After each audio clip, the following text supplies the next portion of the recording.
Well, economist Mohammed joins us to discuss further on the MBS report on Nigeria's GDP growth of 3.8% in Q4 2024. Thank you very much for joining me.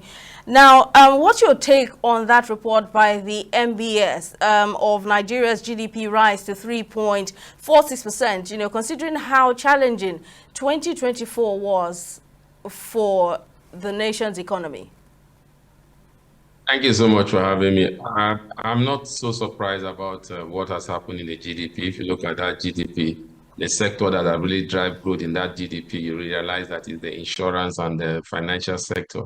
In the insurance sector, you came up with the policy of third-party insurance, and you know how that has evolved because a lot of motorists in Nigeria before then do not have third-party insurance.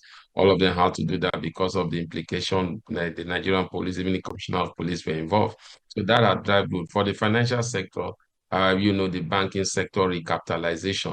So that sector have driven in a lot of funds into the Nigerian economy in terms of expanding and building to 1 trillion dollar economy. If you look at that report, those are the two key drivers in the service sectors that have been able to drive the GDP to the where it is today. So it's good news because you can see if you correlate what the GDP, what the sector that have driven the GDP and what it is on ground there, you can relate to it and say definitely you agree with the data compared to some of the data they've been giving us before now. So it's fine, but the challenge is still there. The challenge is still in the agricultural sector. We are not doing more. So that is why cost of food keeps going high. That's a big challenge. And also we have the oil production that was low also, and that also has not helped our foreign reserve.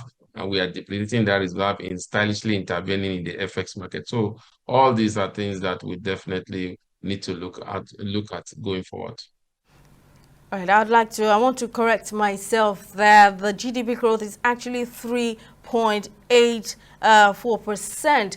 Now, like we established, the NBS mentioned that the GDP growth was led by the services sector, which contributed over 57% to the GDP. Now, what should the government do at this time to avoid an over-reliance on that sector, potentially at the expense of agriculture and manufacturing? Well, as it stands now, those are the key sectors. Service sector is the key driver of any economy, is one of the largest employer of labor in any economy. So definitely government will still have a lot to do in that sector. Remember, we are talking about insurance, we are talking about finance. The key driver of any economic stability is your financial sector. So it's good when you see that the service sector is largely driven by the financial sector. And once that is done, what government needs to do is to put up policy in place so that agriculture also will key into it because the cost of funding is high. So a lot of farmers are not able to go into mechanized farming. So we expect that with the recent recapitalization of the banks, a lot of funding will be available. And also we will have funding for agricultural sector, a single digit funding in terms of rate. That would be good. And the main challenge with the agricultural sector that you have mentioned has to do with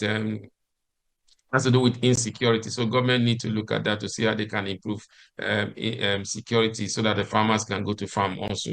That is what government need to do. For the challenge we are seeing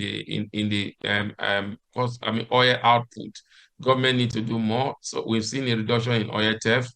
So they need to also do more in terms of maintaining maintaining the momentum and keeping to it, and hopefully they will begin to improve in terms of oil production. So for me, I think those are the key things that government need to do instead of over-relying on the service sector. Economist Mohammed, thank you very much for your contribution. We appreciate it.